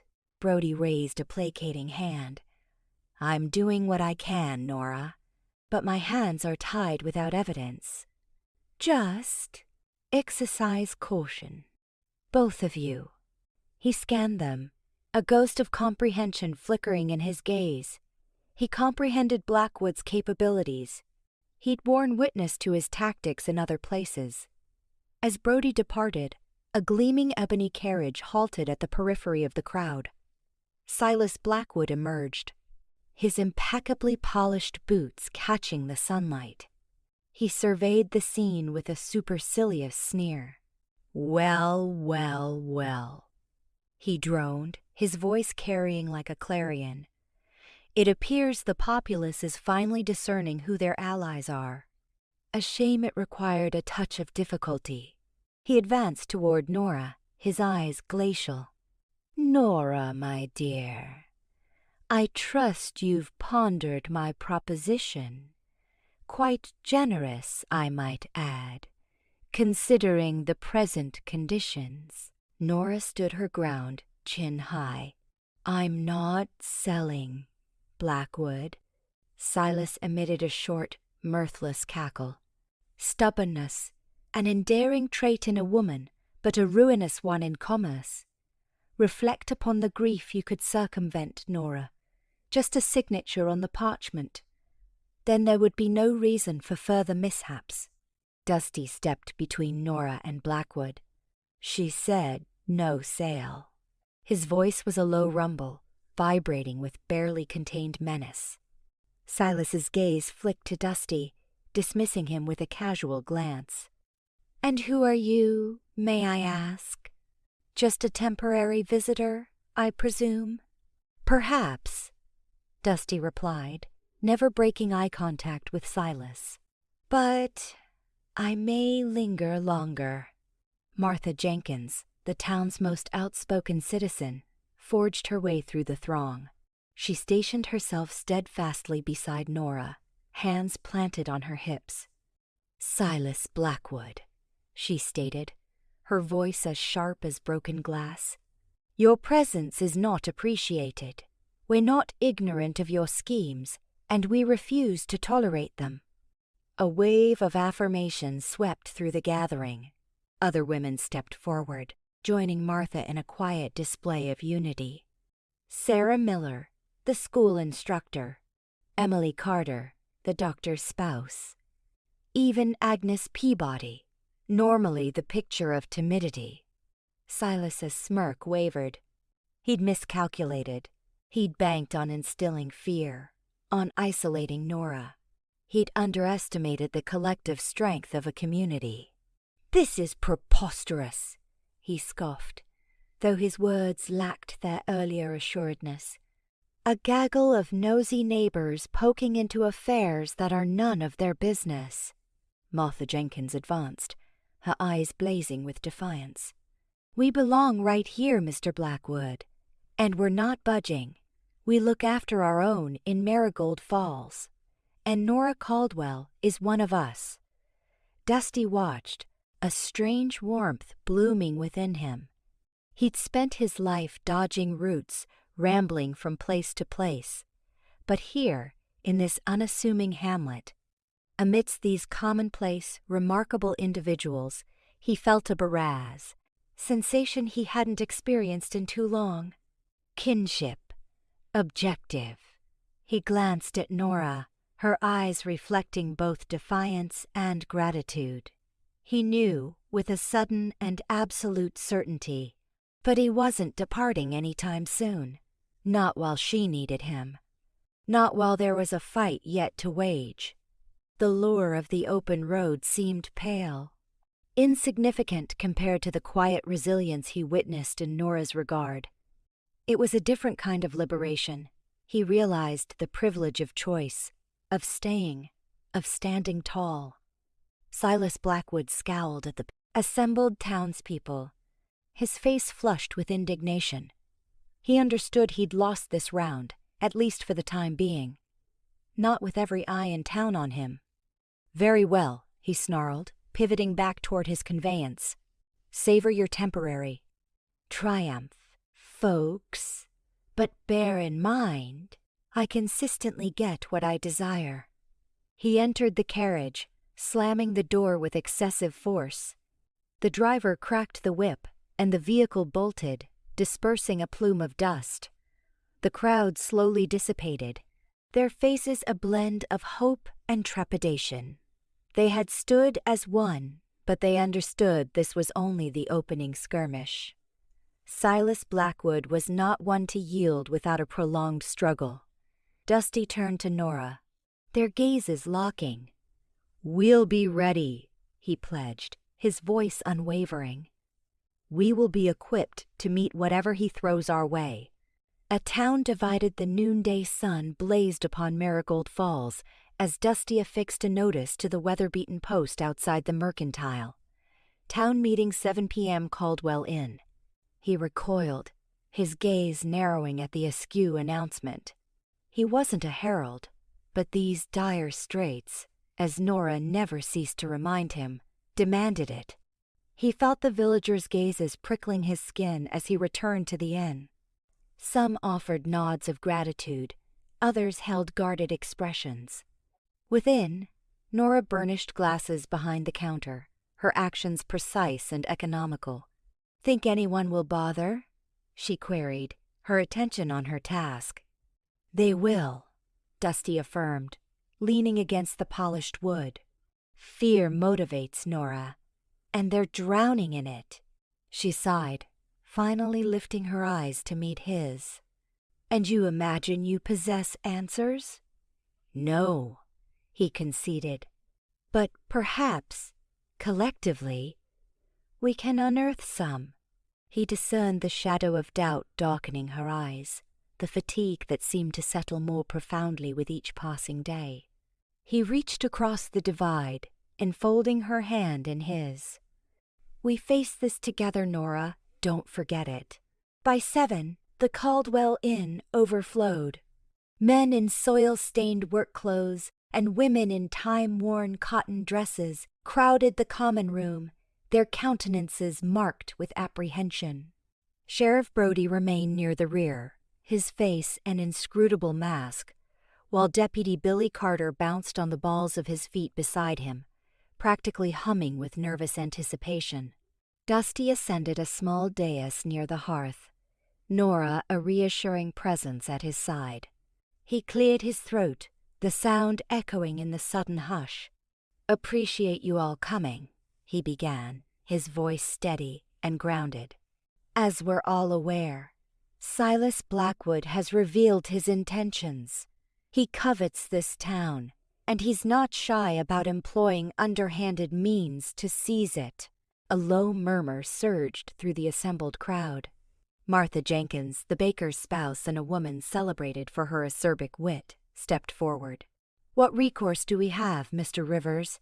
He commands money, influence." Where merely her voice trailed off, tinged with resignation. "We're a community," Dusty countered, his gaze sweeping over the faces before him. "And communities endure. Blackwood feeds on dread. We can't allow him to triumph by terrifying us into capitulation. Easier proclaimed than enacted, a voice rumbled from the back. He poisoned the well. What atrocity comes next? That's the core of our discussion, Dusty declared, his voice gaining volume. What sacrifices are we prepared to make to safeguard our homes, our families, our way of life? A chorus of voices erupted, a jumble of anxieties and proposed solutions. Some advocated for conciliation, urging negotiations with Blackwood. Others, fueled by rage and desperation, called for retaliation. Sheriff Brody raised a hand, attempting to restore order, but his efforts were swallowed by the rising tide of trepidation and frustration. Enough! Nora's voice sliced through the din, incisive and clear. All eyes turned toward her. We achieve nothing by yelling over each other. We require a strategy, an intelligent one. The room fell silent, the townsfolk awaiting her elaboration.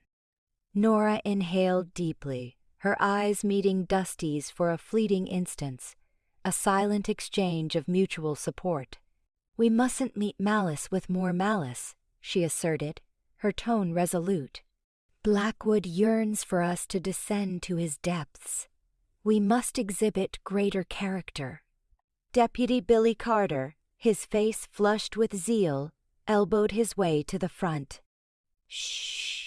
Sheriff, with the utmost respect, he stammered, his voice cracking. I propose we arrest him. Sheriff Brody sighed heavily, massaging his temples. Billy, we've discussed this. We possess no verifiable proof linking Blackwood to the act.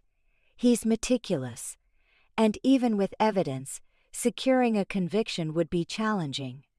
But Sheriff, Billy persisted, we can't simply permit him to evade justice. He puffed out his chest, attempting to project a more imposing figure.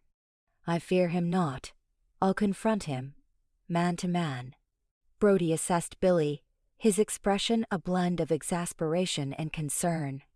Billy, you possess a good heart, but you're also remarkably naive. Blackwood would devour you whole. I can manage myself, Sheriff, Billy insisted, his hand gravitating instinctively toward the revolver at his side. I've been honing my draw. Dusty stepped forward, his gaze locked on Billy. Deputy, your zeal is admirable, but the sheriff speaks wisely. Confronting Blackwood directly at this juncture would be imprudent.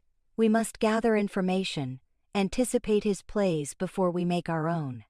Billy looked crestfallen, his shoulders slumping ever so slightly. He glanced at Sheriff Brody, seeking affirmation, but Brody merely shook his head in weary resignation. Martha Jenkins spoke again, her voice firm. Regardless of proof, we can still complicate matters for him. We can refuse to patronize his establishments, refuse to sell him goods. We can demonstrate that he's unwelcome in this place. A wave of assent washed through the crowd. It wasn't a perfect solution, but it was a start. A means to resist without resorting to bloodshed. And what of the inn? A woman called out. It's the inn he craves most. How do we shield Nora? All eyes converged on Nora, who stood erect and proud despite the anxiety etched upon her face. I will not sow, she declared, her voice ringing with steadfastness. This inn constitutes my home, and I will not relinquish it without a struggle. Dusty placed a comforting hand on her shoulder, a wordless gesture of support. He surveyed the crowd, his gaze unwavering. Then we stand with her, he proclaimed. We protect the inn. We protect one another. We show Silas Blackwood that Marigold Falls is not his for the taking. The meeting dissolved shortly thereafter, the atmosphere heavy with a mix of optimism and dread. The townsfolk dispersed, retreating to their homes to consider the choices that loomed. Sheriff Brody lingered, observing Dusty and Nora with a tired countenance. "You've inflamed passions, Rivers," he remarked, his voice hushed. "I hope you comprehend the magnitude of your actions." "I'm attempting to safeguard this town, Sheriff," Dusty responded, his gaze steady. "As are you," Brody scoffed. "Protecting this town is akin to attempting to bail out a sinking ship with a thimble. Blackwood invariably obtains his desires. Invariably." "Perhaps not this instance," Dusty replied, his voice threaded with quiet resolution. Brody shook his head, a flicker of sorrow in his eyes. "Don't claim I didn't caution you," he muttered, before turning and receding into the night. Deputy Billy Carter hung back, fidgeting with his hat. He approached Dusty hesitantly. "Mr. Rivers," he began, his voice barely audible. I admire your actions, standing tall to Blackwood like that." "Appreciated, Deputy," Dusty said, offering a brief nod. "I realize I'm merely a deputy, but should you require assistance, anything at all, please inform me. I'm skilled with firearms," he added, his voice brimming with a desperate eagerness to prove his worth. "I appreciate the offer, Billy," Dusty said, a ghost of a smile gracing his lips. "The moment may come when I require your expertise. But for now, simply maintain vigilance and listen closely." Billy nodded vigorously, his face brightening. "Understood, Mr. Rivers. You can rely on me." He saluted awkwardly, then hastened out of the inn, his youthful fervor a stark contrast to the somber mood that had descended upon the town. Nora watched him depart, then turned to Dusty, her expression troubled. "He's just a boy," she observed. "This situation is overwhelming him." "He desires to contribute," Dusty said, "and we may require all available aid." He paused, his gaze softening as he regarded Nora. "Are you unharmed?" Nora sighed, running a hand through her hair. "I don't know," she admitted. "I'm frightened, Dusty. Frightened of Blackwood's next move. Frightened of losing everything." Dusty took her hand, his touch gentle yet firm. "You will not lose anything, Nora. Not if I can prevent it." He locked eyes with her, his eyes brimming with an unexpected warmth. "And you navigate this trial in partnership. Never forget." Ambush at dusk long shadows stretched from the peaks as Dusty left Marigold Falls behind. The morning spent instructing Nora at their makeshift range behind the inn lingered in his thoughts. Her initial trepidation had melted into keen resolve as she mastered the rifle. His usually brusque manner softened, replaced by a sincere concern that surprised even himself. The memory of her beaming smile after her first bullseye warmed him. It was a grim necessity, this skill, but he wouldn't let Blackwood find her defenseless. His destination, Widow May Gregor's farm. He hoped a private word, a soothing reassurance, could shore up her wavering resolve displayed at the town meeting. Barely a mile out, they materialized. 4 figures obstructing the road. Silas Blackwood, mounted on a colossal ebony stallion, held a rifle, the fading sunlight catching on its barrel. His cohorts were a trio of hardened men, their expressions grim and inscrutable. Dusty checked Cisco, his horse emitting a low rumble. "Blackwood," he stated, his voice level, masking the surge of adrenaline. "Rivers," Blackwood drawled, his lips twisting into a sardonic grin. "Then wondering when you'd resurface. Getting rather attached to Miss Caldwell, aren't we?" Dusty ignored the taunt. "You're blocking passage." "Am I? Seems I'm merely savoring the vista. Though I confess, it's improved considerably with your presence." Blackwood emitted a grating chuckle. "You're a considerable distance from help, Rivers. No one to hear your pleas." "A threat, Blackwood?" Dusty inquired, hand hovering near the Colt peacemaker at his hip. "A pragmatic observation. You've been meddling in affairs that don't concern you, agitating the waters, creating complications." Blackwood's smile evaporated, revealing a flinty gaze. "I have little patience for that." "Nora Caldwell is not your concern," Dusty retorted, his tone hardening. "Nor is this town. Everything within Marigold Falls falls under my jurisdiction, or soon will, and all who stand in opposition will face dire repercussions." Blackwood indicated with his rifle. "I'm extending a single opportunity. Depart this place. Abandon Marigold Falls and do not return. Relinquish Nora to me, and perhaps, just perhaps, I shall permit you to continue breathing." Dusty's eyes narrowed, sensing Blackwood's deception. This was a game of dominance. A slow smile curled his lips. "Blackwood, you misunderstand the situation." "Oh? Enlighten me." "You underestimate me. You perceive a transient, a wanderer, someone easily intimidated."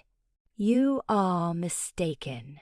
Dusty shifted his weight in the saddle, his eyes unwavering. "I am no longer running." Blackwood barked out a short, derisive laugh. Audacious words from a man staring down the barrels of 4 guns. "Audacity is irrelevant," Dusty countered, his voice resolute yet calm. "This hinges on what one defends." Blackwood's countenance darkened. "You have chosen your fate, Rivers." He gestured to his men. "Eliminate him." The 3 rode forward, weapons drawn. Dusty reacted instantly, spurring Cisco into a breakneck gallop, swerving off the road and into the scattered trees lining the slope. A hail of gunfire exploded around him, bullets snapping past. He leaned low, expertly maneuvering through the timber, using the terrain as cover. He drew his peacemaker, the familiar heft reassuring.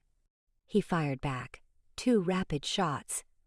One man cried out, clutching his wounded arm, the other's horse bucking wildly. They were skilled, but Dusty was superior. Hard years had honed his reflexes, sharpened his instincts. He was more than a wanderer. He was a survivor.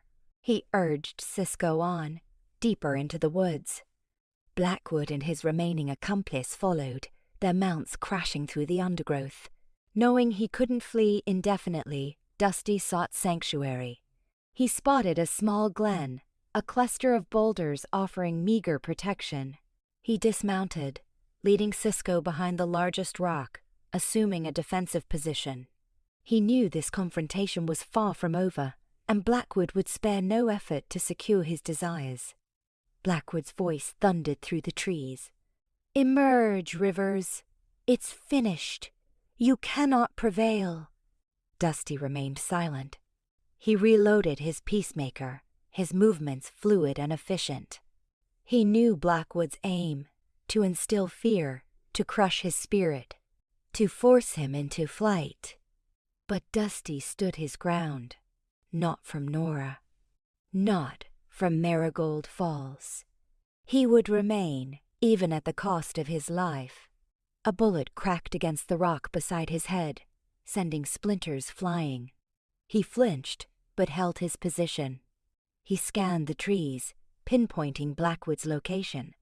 A flicker, a glint of sun on steel. He raised his peacemaker, inhaled deeply, and fired. A shriek pierced the air. Blackwood's last henchman stumbled into view, clutching his chest, his face twisted in agony. He collapsed, lifeless. Blackwood roared, consumed by fury. He spurred his stallion forward, charging toward Dusty's position. Dusty knew he had one chance. He aimed, his hand steady, his heart pounding. He pulled the trigger. The bullet struck Blackwood's horse, sending the animal tumbling to the earth. Blackwood was flung from the saddle, landing heavily among the rocks. He lay motionless for a moment, dazed, then slowly pushed himself upright. Dusty stepped from behind the rocks, his peacemaker leveled at Blackwood.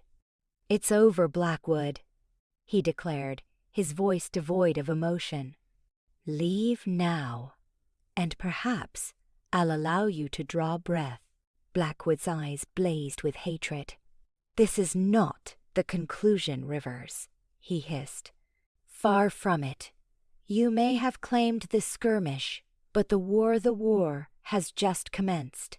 He turned and hobbled away, disappearing into the trees. Dusty watched him recede, his hand still gripping the peacemaker. He knew Blackwood spoke truthfully. This was only the onset. Yet, he also knew one thing. He was prepared to wage war. For Nora. For Marigold Falls. For a purpose he had never sought, yet now embraced. He holstered his weapon, and leading Cisco, commenced the long trek back toward town. Twilight descended, washing the sky in shades of copper and violet. But Dusty remained oblivious to the spectacle. He perceived only the looming darkness. And he knew, with chilling certainty, it was headed towards them all. Truth and treachery. The dust swirled, bitter smoke stinging the nostrils, as a buggy rattled into view, its lone lamp a frantic pendulum. It was Nora. Dusty's curse was a silent exhalation. He'd sought to shield her from this grim tableau. The buggy skidded to a halt, the horse's panicked cry echoing. Her eyes, pools of raw terror that pierced him deeper than any lead, flickered between Dusty, the fallen figures, and Silas Blackwood, who clutched a wounded arm. "What is this, Silas?" Though trembling, her voice sliced the heavy air. Blackwood straightened, attempting a winsome smile that crumpled like paper. "Nora, my dear, merely encouraging Mr. Rivers here to be reasonable. He seems to misunderstand your interests." Dusty moved, his hand gravitating towards his sidearm. He wasn't encouraging Nora. He was threatening. Sheriff Brody, arriving just behind Nora, shouldered his way through the budding gallery of onlookers. He looked drained, defeated. "Blackwood, care to explain this?" Silas scoffed, dismissing Brody. "Don't listen to him, Nora. This transient is poisoning your mind.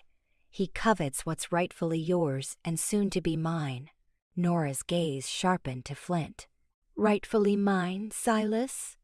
You mean the inn? The one my husband built, brick by weary brick?" Blackwood's smile wavered. "He incurred a debt, Nora. Substantial.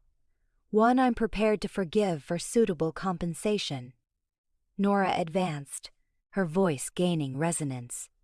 "He owed you nothing, Silas. My husband, may he rest, was a man of integrity. He wouldn't have taken a copper from the likes of you." A rustle moved through the crowd, their attention caught. Dusty watched. Stomach knotted. This was the crux of it. Blackwood's face bloomed with color.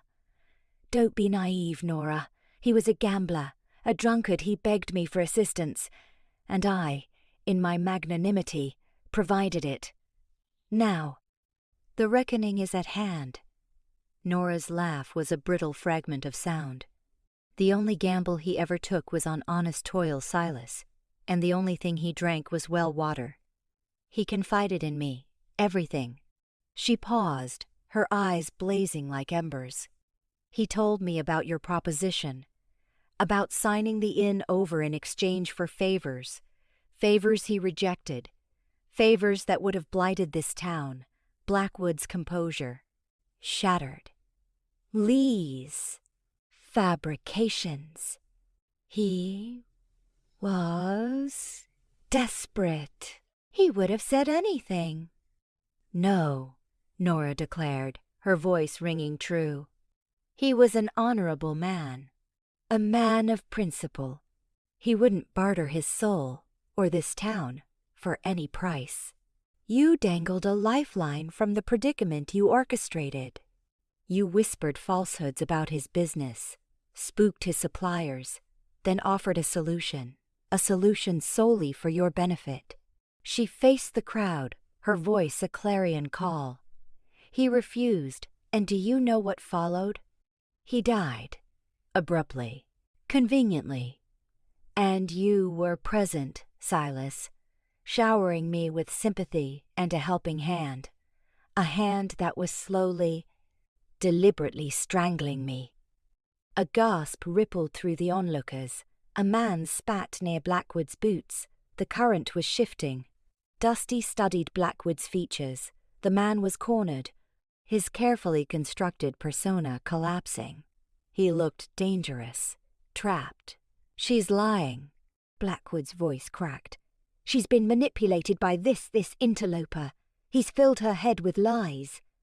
Nora ignored him, her gaze locked on the townsfolk. He's been leeching this town dry for years, exploiting the vulnerable, twisting the desperate. How many of you has Silas Blackwood squeezed dry? How many have been abe? Too afraid to speak? A farmer, his hands rough with labor, stepped forward. He seized my brother's farm last year, claimed a late payment, took everything, left him destitute. A woman added, he charged my husband usurious interest on a loan. We barely salvaged our shop. The chorus swelled, a tide of grievances, of resentment, of pent-up fury. Blackwood's eyes darted, filled with terror. He was losing his grip. He was losing it all. He surged towards Nora, his hand outstretched in a grab. You'll pay for this, Nora. You'll all pay. Dusty reacted in a flash. He seized Blackwood's arm, wrenching it behind him. A howl of pain erupted. Sheriff, Dusty stated, his voice a low growl. I believe you have outstanding business with Mr. Blackwood. Sheriff Brody, his face a mask, snapped handcuffs on Blackwood. The steel seemed to have reignited something in him. Silas Blackwood, you're under arrest for attempted assault, fraud, and a litany of other offenses will unravel at the jail. As Brody escorted Blackwood away, the crowd surged, their faces etched with relief and rage. They enveloped Nora, offering words of solace, of apology. Dusty remained back, observing. He recognized the nascent strength in Nora's eyes, the newfound poise. She had confronted her demons and emerged victorious. But beneath, he discerned the vulnerability, the lingering shadow of fear. He knew that Blackwood's incarceration wouldn't erase years of manipulation. Healing for Nora and this town would be a slow burn. He met Nora's gaze. A small, grateful smile bloomed on her lips. It sufficed. For the moment. Later, as twilight bathed the sky in fiery hues, Dusty sat on the porch of the Caldwell Inn, nursing a whiskey. Nora joined him, easing onto the swing, beside him. Thank you, Dusty, she whispered, for everything. He shrugged it off. You did the heavy lifting. I just helped you amplify your voice. I don't know what I would have done alone. He studied her, his gaze intense. You would have found your way. Your metal runs deep. A peaceful quiet enveloped them, punctuated only by the gentle creak of the swing and the distant serenade of crickets. Will you stay? Nora ventured, her voice barely audible. Dusty swirled the whiskey in his glass, his eyes fixed on the far horizon. The unspoken question hung in the air, weighty with emotion. He knew the sensible thing was to depart. To stay meant entanglement, a commitment, a life he wasn't certain he craved. But leaving now felt impossible. He looked at Nora, her face illuminated by the fading light. He glimpsed the nascent hope, the ingrained vulnerability, the underlying resolve. He drew a deep breath. "I don't know," he admitted, "but I'm not going anywhere tonight." Gunfire and resolve before the sheriff's wagon even reached the edge of town. A gunshot shattered the afternoon calm. The report echoed sharply, bouncing off the storefronts. Dusty reacted on instinct, pulling Nora behind the thick bole of an elm tree. "Get down," he commanded, his voice a strained rasp. His gaze darted across the street, pinpointing the source. A shaded window across from the saloon. Another bullet ripped through the air, sending splinters raining down.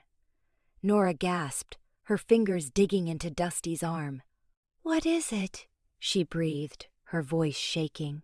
"Blackwood's gang," Dusty muttered, already drawing his Colt. "They won't let him be taken without a fight." He chanced a peek around the tree. 2 figures were now visible at the window, guns blazing, while a third had taken up a position behind a horse trough further down. "Stay put," he told Nora, his eyes fixed on the threat, "and keep your head down."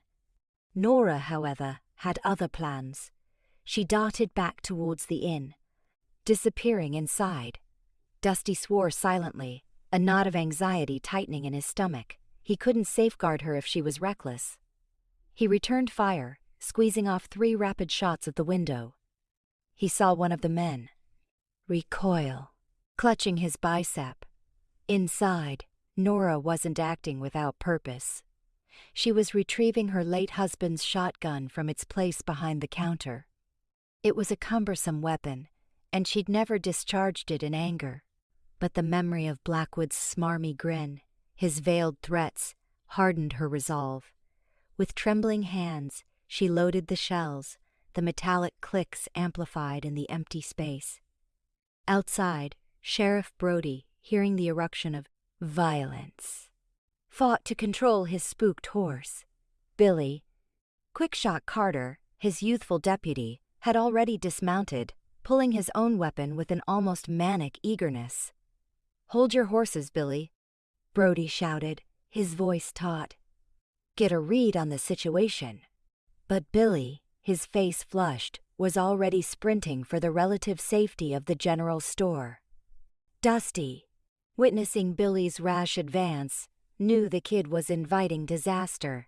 He adjusted his stance, drawing the gunman's attention to himself.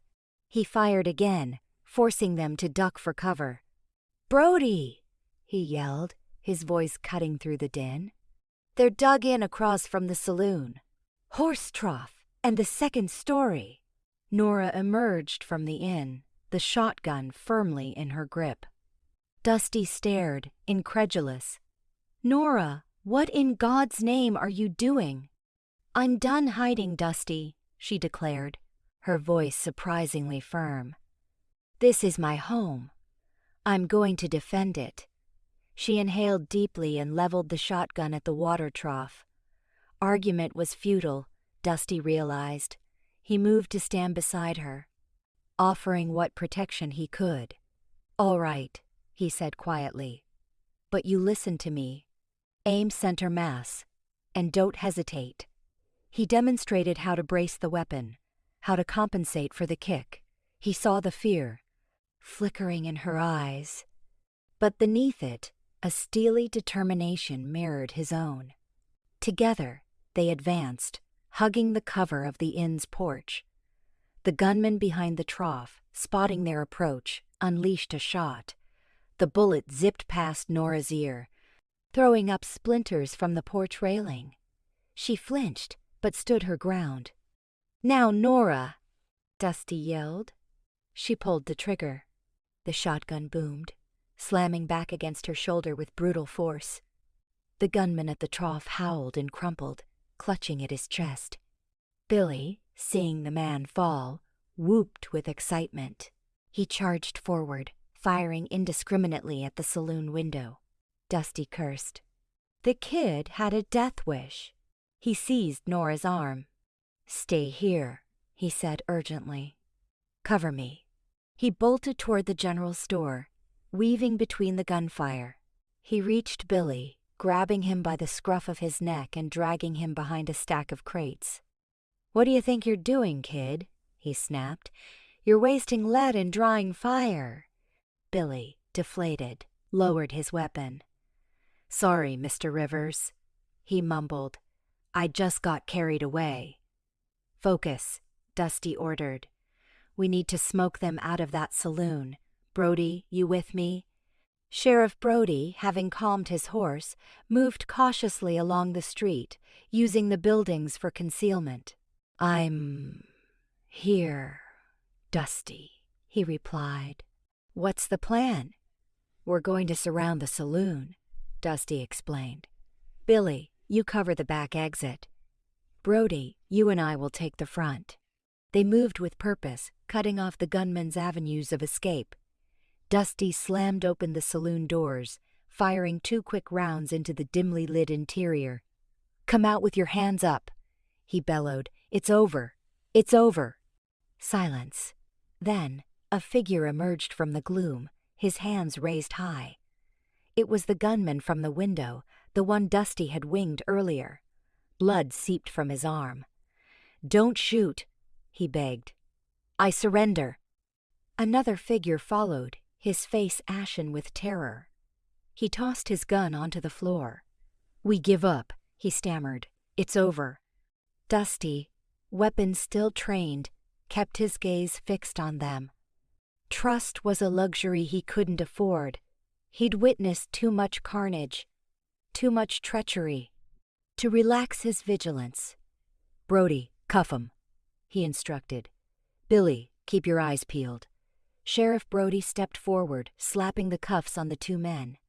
The tension hummed thick in the air, heavy as a shroud. Dusty slowly lowered his gun, his muscles aching with exhaustion. He glanced back towards the inn. Nora was standing on the porch, the shotgun still clutched tight. Her face was pale, but her eyes shone with newfound resolve. He walked toward her, his heart hammering in his chest. The future was uncertain, but one thing was clear. He wasn't leaving Marigold Falls anytime soon. Not while Nora Caldwell needed him. Not while there was still a chance for atonement, for connection, for something genuine. He reached her, gently taking the shotgun from her trembling hands. "You were incredible," he said softly. "You were brave." Nora met his gaze, her eyes brimming with emotion. "We were brave," she corrected. "Together. Together." And in that instant, Dusty knew he was no longer just drifting through. He was home.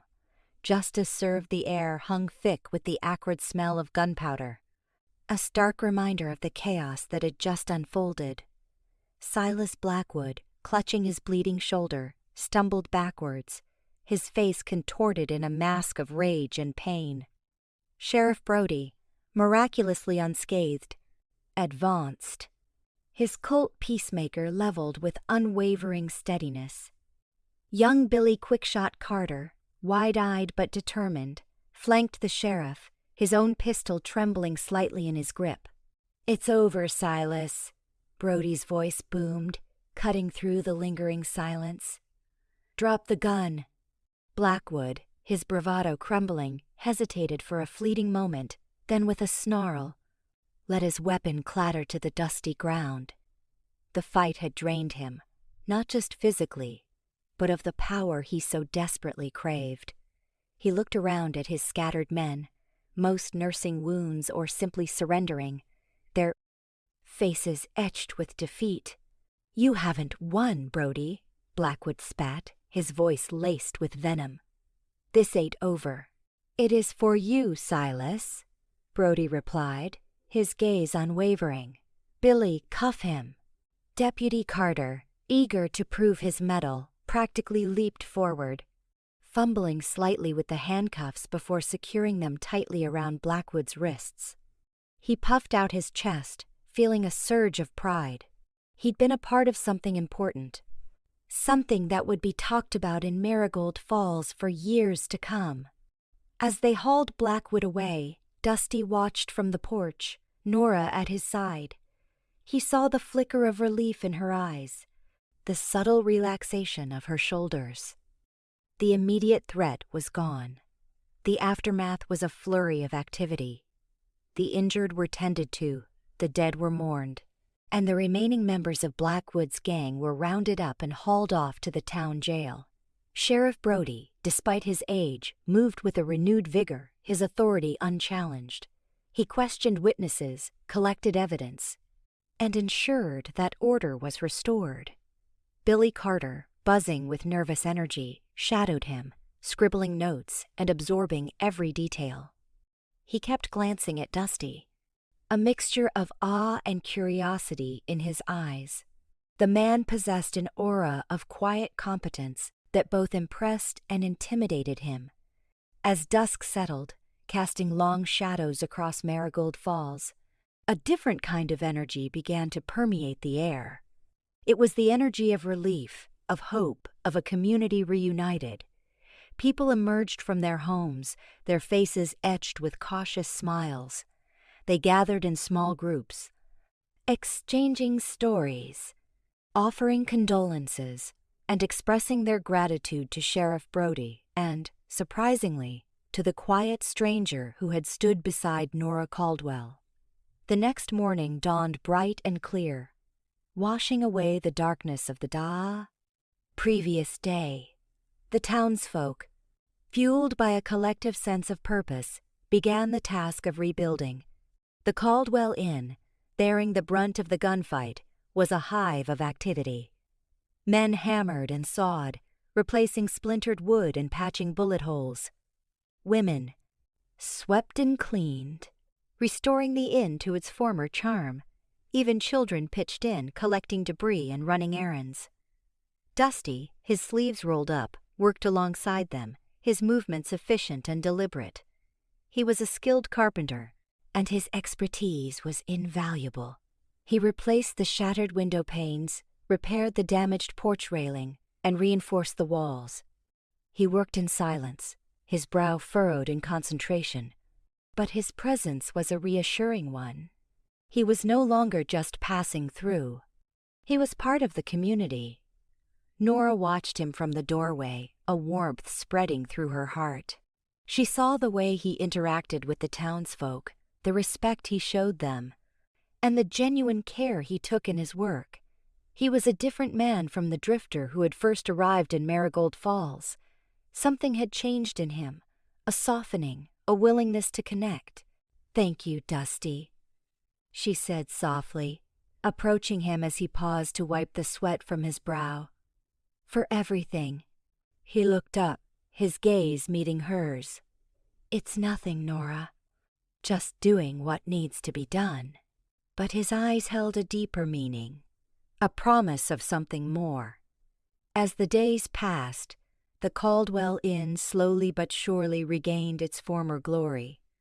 The bullet holes were patched, the walls were repainted, and the furniture was rearranged. The scent of fresh wood and beeswax replaced the lingering smell of gunpowder. The inn, once a symbol of vulnerability, became a beacon of resilience, a testament to the spirit of Marigold Falls. One evening, as the sun dipped below the horizon, painting the sky in hues of orange and purple, the townsfolk gathered at the Caldwell Inn. It was a spontaneous celebration, a collective exhale after weeks of tension and fear. They brought food and drink, laughter and music. They shared stories and reminisced about the past, but this time, their voices were filled with hope for the future. Sheriff Brody, a rare smile crinkling his weathered face, raised a glass of whiskey. "To Marigold Falls," he declared, his voice thick with emotion. "May we never forget what we've been through, and may we always stand together." The crowd roared its approval, raising their glasses in unison. The sound echoed through the valley, a declaration of unity and resilience. Dusty stood beside Nora, his arm gently resting on her shoulder. He looked out at the faces of the townsfolk, their eyes shining with hope and gratitude.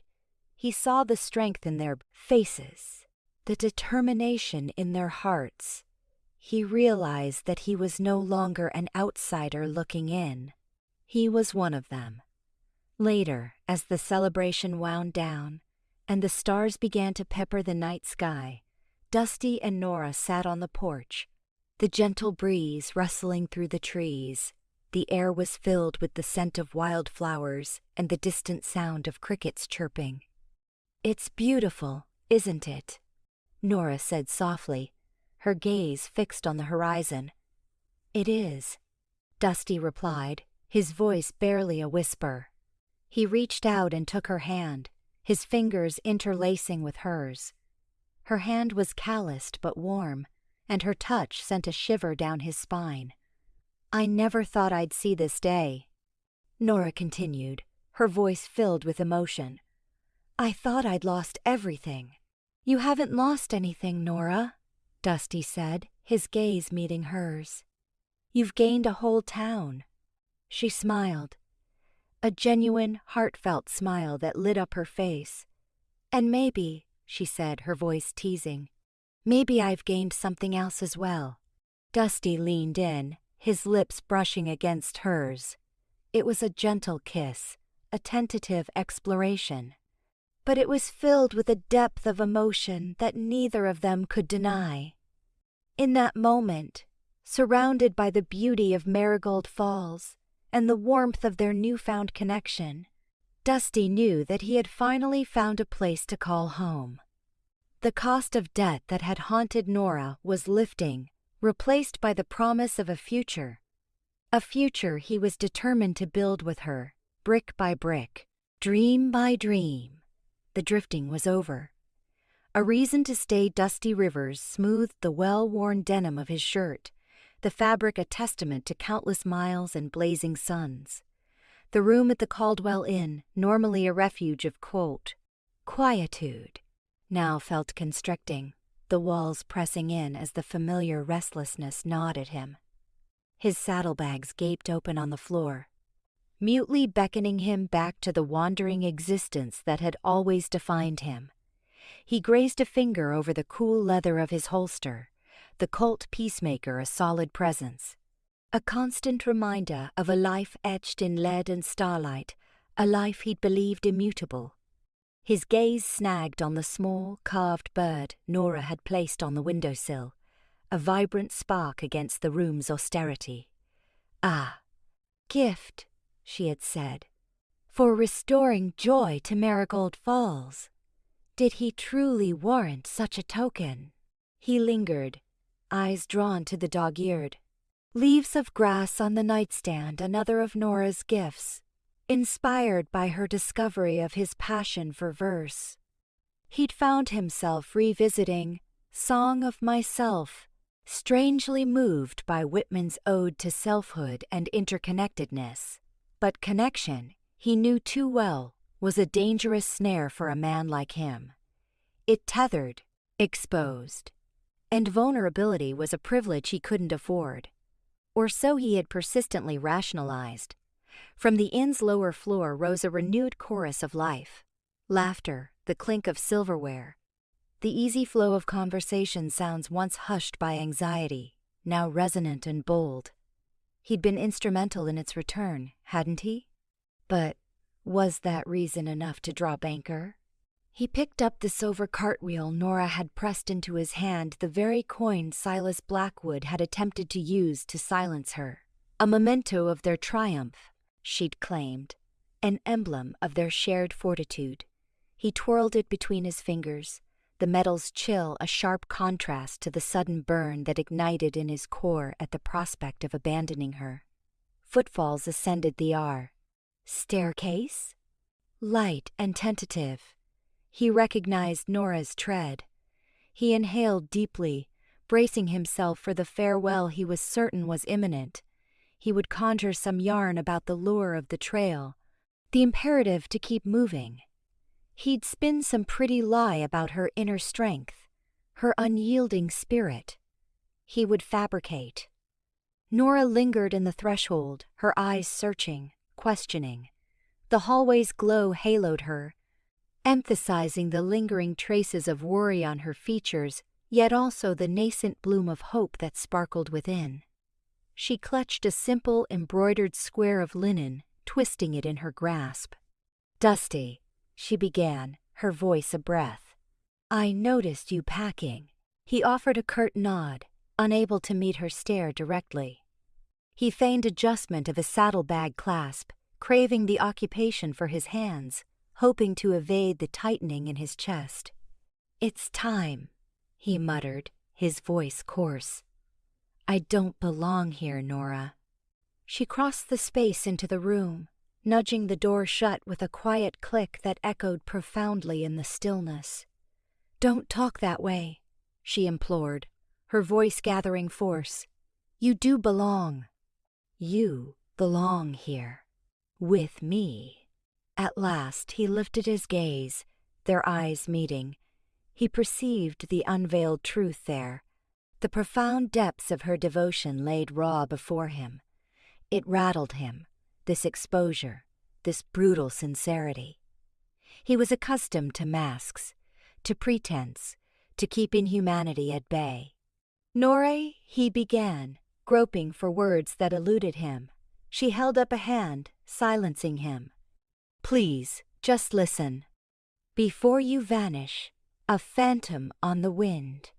You arrived here, a stranger, and you transformed everything. You instilled courage where I had only fear.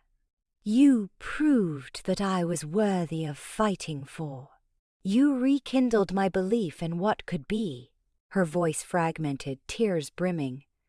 "And I've grown to love you, Dusty Rivers, with a depth I never imagined possible." The pronouncement lingered, weighed down with suppressed sentiment. Dusty felt a tremor surge through him, a seismic disturbance that threatened to topple the fortress he'd so meticulously constructed around his heart. He gulped, struggling to find his voice past the lump in his throat. "Nora, I—" She touched his arm, halting him. "Just listen. I realize you're a wanderer. I understand your ingrained need to move on. But please, Dusty, don't flee. Not from me. Not from this." He observed her hand upon his forearm, the warmth of her touch permeating his skin, thawing the frigidity that had been his constant companion for so long. He plunged into her eyes, seeing not merely love, but an inner fortitude that mirrored his own, a strength refined by the crucible of adversity. Glimpsed a future, a prospect he'd never permitted himself to envision. "I can't promise you much, Dusty," she continued, her voice wavering slightly. "Just a tranquil life, a close-knit community, and a love that will endure." He managed a strained, mirthless chuckle. "Tranquil? Marigold Falls? After all that's transpired?" She smiled, a genuine, incandescent smile that illuminated her entire visage. "Well, perhaps not consistently tranquil, but ours, our existence, together." He studied her, the weight of her words registering. He reflected on the open trail, the boundless horizon, the independence he'd always yearned for. Yet the prospect no longer offered solace, only a hollow ache. He understood that the freedom he'd chased was nothing more than a phantom, a way to sidestep the anguish of his past, the dread of intimacy. He recalled the silver coin, the miniature wooden bird, the infectious laughter that now coursed through the Caldwell Inn. He pictured Nora, her resilience, her compassion, her unshakable faith in him. He reached out, cradling her face within his hands. His thumbs tenderly brushed away the tears cascading down her cheeks. "Nora," he uttered, his voice thick with feeling, "you've granted me more than you can fathom. You've presented me with a reason to stay." He dipped his head and kissed her, a gradual, tender kiss that spoke of vows and possibilities. It was a kiss that sealed his destiny, a kiss that anchored him to this place, to this woman. When he finally broke away, he understood that his existence had been irrevocably altered. He stepped back, his gaze sweeping across the space, encompassing the partially filled bags, the time-worn clothing, the vestiges of an existence he was now prepared to relinquish. He reached down and snapped the saddlebags shut with a resolute click. He retrieved his denim shirt and began meticulously refolding it, placing it back in the bog. Drawer. "I'm not going anywhere," he stated, his voice firm. "Marigold Falls is my home now. You're my home, Nora." A wave of emancipation surged through Nora, her eyes shimmering with suppressed tears of joy. She stepped into his embrace, clasping him tightly. "Thank you, Dusty," she whispered. "Thank you for staying." He held her close, inhaling the fragrance of lavender and sunshine that lingered in her hair. He acknowledged that the road ahead wouldn't be without its challenges. There would be trials, hurdles to surmount, but he was no longer alone. He had Nora, he had a community, he had a purpose, and for the first time in his life, he held hope. He peered through the window, at the undulating hills surrounding Marigold Falls, at the sky painted with the vivid hues of the setting sun. It was an exquisite spectacle, a breathtaking vista that he had almost missed. He smiled, a genuine smile that radiated from deep within. He was no longer merely passing through. He was home.